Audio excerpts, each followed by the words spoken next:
सन 2012 को मेरे पिताजी एक्सपायर हो गए दोस्तों, और पीछे छोड़ कर गए तो ये आरसीएम बिजनेस। आज उनकी मेहनत के कारण ये रवि शर्मा जो आज आपके सामने खड़ा है, पूरी जिंदगी बदल गई मेरी। आज मेरी लाइफ स्टाइल बदल गई। मेरी कॉलोनी का सबसे बड़ा बंगला मेरा है। हेलो, मेरी कॉलोनी का सबसे बड़ा बंगला मेरा है आरसीएम के कारण। मेरी कॉलोनी की सबसे लंबी कार मेरे पास है आरसीएम के कारण। हेलो, महीने के 15 दिन 32,000 फुट की ऊंचाई के ऊपर लंच, ब्रेकफास्ट और डिनर करता हूं मेरे दोस्त। 32,000 फुट की ऊंचाई, समझ गए? समझ गए? ये जिंदगी इस बिजनेस ने मेरे पिताजी की मेहनत के कारण मेरे को दी। आज जब अपनी कॉलोनी से अपनी लंबी कार लेके निकलता हूं तो पड़ोस वाले अंकल अपने बेटे को थप्पड़ मार के बोलते हैं कि तूने जिंदगी में क्या किया, इस रवि को देख कितनी लंबी कार में घूम रहा है। तो पड़ोस वाला बेटा अपने पापा को बोलता है कि पिताजी थप्पड़ तो मार दी, बहुत अच्छी बात है। आज से लगभग 16 साल पहले इसके पापा आरसीएम बताने आए थे। जब समझ में नहीं आया था क्या, तब समझ में आ जाता तो आज मैं भी कार में घूम रहा होता। इस बात से यह समझाना चाहता हूं कि आज अगर आरसीएम समझ में आ गया तो भविष्य में आपका बेटा कार में घूमेगा। लेकिन अगर आज आरसीएम समझ में नहीं आया तो याद रखना, किसी की लंबी गाड़ी देखोगे और अपने बेटे को यही कहोगे कि तेरे पापा के पास भी आरसीएम आया था, तेरे पापा ने नहीं किया, उसके पापा ने कर लिया, आज उसकी जिंदगी बदल गई, वो लंबी कार में घूम रहा है। मेरे भाई, ये आज मेरी कॉलोनी के अंदर होता है। मेरी कॉलोनी का सबसे बड़ा बंगला मेरा है, सबसे लंबी गाड़ी मेरे पास है। जिंदगी बदल के रह गई, लेकिन आज पड़ोसी वही काम कर रहा है जो पिछले 16-17 साल पहले करता था। आज भी नौकरी पर जाता है और नौकरी से आता है, और हम 15 दिन काम करते हैं और 15 दिन आराम करते हैं। यह है आरसीएम बिजनेस की ताकत, जो आपकी जिंदगी को बदल के रख देती है मेरे दोस्त। बताइए, डिसीजन लेना चाहिए या नहीं लेना चाहिए? काम करना चाहिए या नहीं करना चाहिए? नहीं करोगे तो करोगे क्या? आप बता दो। आरसीएम नहीं करोगे तो क्या करोगे? जो कर रहे हो वही करोगे, राइट? और जो कर रहे हो उससे जिंदगी बदलती है, तो मैं खुद कहता हूं आरसीएम मत करो। लेकिन अगर उससे जिंदगी नहीं बदलती है तो मैं कहता हूं कि आरसीएम कर लो। खोने के लिए कुछ नहीं है, पाने के लिए बहुत कुछ है। आपको करोड़ों रुपए नहीं लगाने, आपको अरबों रुपए नहीं लगाने, आपको कुछ भी नहीं लगाना, आपको डिसीजन बदलना है। मेरे दोस्तों, बचपन से हल्दी, धनिया, मिर्ची, तेल खाते आ रहे हैं। बचपन से हमने खरीदा, हमारे से पहले हमारे दादा ने खरीदा, उनके परदादा ने खरीदा। आज तक जो भी सामान खरीदते आ रहे हो, किसी न किसी को करोड़पति बनाते जा रहे हो। सही कह रहा हूं या गलत कह रहा हूं जी? कहां से लेके आते हो सामान? बाजार से। थोड़ी सी पिक्चर दिखाता हूं, थोड़ी सी ध्यान से देखिएगा। इसको आगे आ जाएगा एक बार, इसको आगे ले आइए। भैया, नींद तो नहीं आ रही है आप लोगों को? बात समझ में आ रही है कि नहीं आ रही है मेरी? हेलो, आपको इसका थोड़ा सा मार्केटिंग प्लान समझाने की कोशिश कर रहा हूं, ध्यान से देखिएगा, बड़ी प्यारी चीज है। आप लोगों को यह बताया गया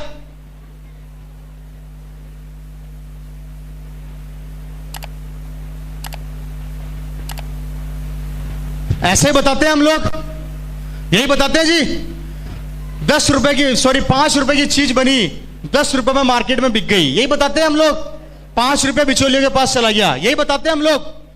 थोड़ा ध्यान से देखिएगा, थोड़ा ध्यान से। हमारे देश की आबादी कितनी है? 120 करोड़। थोड़ा ध्यान से देखिएगा। आपको इस 5 रुपए की ताकत को दिखा रहा हूं। ये 5 रुपया क्या काम करता है? हमारे देश की आबादी है 100 करोड़, राउंड फिगर में ले लेते हैं। आप रोज सुबह उठते हो, सब उठते हो, सबसे पहले क्या करते हो?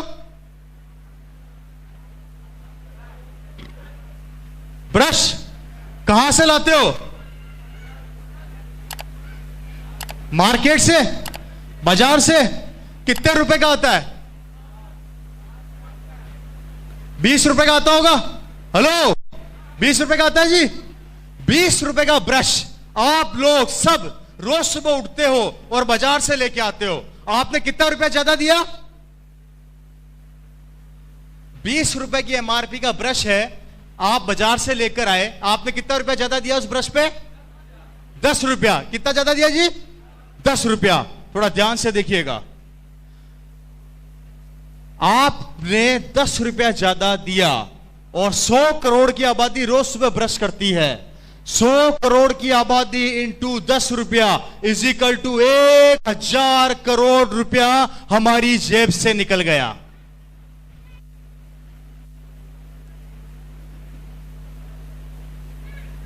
कैसा लगा? आप ब्रश खरीदा है तो उसके ऊपर क्या लगाओगे? पेस्ट। पेस्ट कहां से लेके आते हो? बाजार से। 30 रुपए का पेस्ट आता है, 15 रुपया ज्यादा दिया और वही 100 करोड़ की आबादी ने फिर ब्रश किया। 15 रुपया इज इक्वल टू 1500 करोड़ रुपया हमारी जेब से फिर निकल गया। कैसा लगा भाई? बात समझ में आ रही है कि नींद आ रही है भाई? है जी? आ रही है ना? कितना रुपया निकला? अब नहाते भी होंगे, साबुन कहां से लाते हो? फिर बाजार से लेके आते हो। मेरी बात को ध्यान से समझना मेरे भाई, हम सुबह से शाम तक कम से कम हजारों प्रोडक्ट बाजार से लेकर आते हैं, जिसका नतीजा देखो क्या होने वाला है। 100 करोड़ की आबादी साबुन बाजार से लेके आती है। अगर 20 रुपए का साबुन आता है तो आपने फिर 10 रुपया ज्यादा दिया, इज इक्वल टू 1000 करोड़ रुपया। इससे आगे नहीं बताऊंगा। अगर सारे दिन की कैलकुलेशन बता दी तो पागल हो जाओगे। आप सिर्फ उठे, आपने ब्रश किया, उस पे पेस्ट लगाया और नहाए, हमारी जेब से पैसा निकला लगभग 3500 करोड़ रुपया। और ये 3500 करोड़ रुपया निकल के इन बिचौलियों की जेब में चला गया, जिसका नतीजा है ये लोग बड़े बड़े बंगलों में रहते हैं, बड़ी बड़ी गाड़ियों में घूमते हैं, इनके बच्चे बड़ी बड़ी स्कूलों में पढ़ते हैं, ये लोग विदेशों की यात्रा करते हैं। गरीबी क्या होती है इन्हें नहीं पता होता। इनके बच्चे बड़ी बड़ी स्कूलों में जाते हैं, ये जिस चीज पे हाथ रखते हैं इनकी हो जाती है। और आप और मैं जो इनको ये करोड़ों रुपया देते हैं, यहीं पे पड़े पड़े सड़ते रहते हैं, मरते रहते हैं, समझौता करते रहते हैं, लोगों के आगे गिड़गिड़ाते रहते हैं, भीख मांगते रहते हैं, रिक्वेस्ट करते रहते हैं, उधार मांगते रहते हैं, लोन मांगते रहते हैं और लोन चुकाते चुकाते एक दिन भगवान को प्यारे हो जाते हैं। यह है हमारे मार्केट का कड़वा सत्य, जिसे हम नहीं समझना चाहते। कैसा लगा?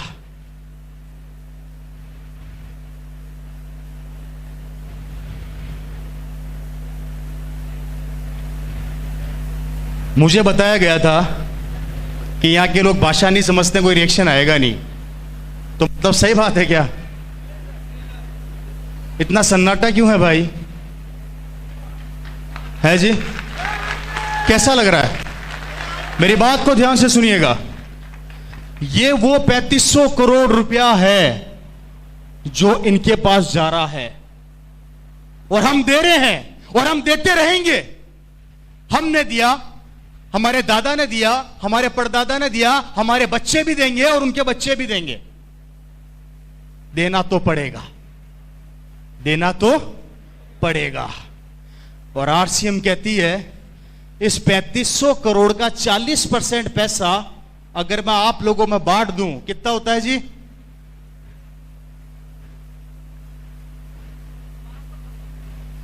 राउंड फिगर में ले लेते हैं 1200 करोड़ रुपया। ये 1200 करोड़ रुपया अगर आरसीएम हम लोगों में बांट देती है तो हमें कहा जाता है हम पागल बनाने आ गए हैं, और दुकान वालों को कहा जाता है कि वो पागल नहीं बना रहे हैं। अब दिमाग खुद लगा लो कि पागल कौन बना रहा है।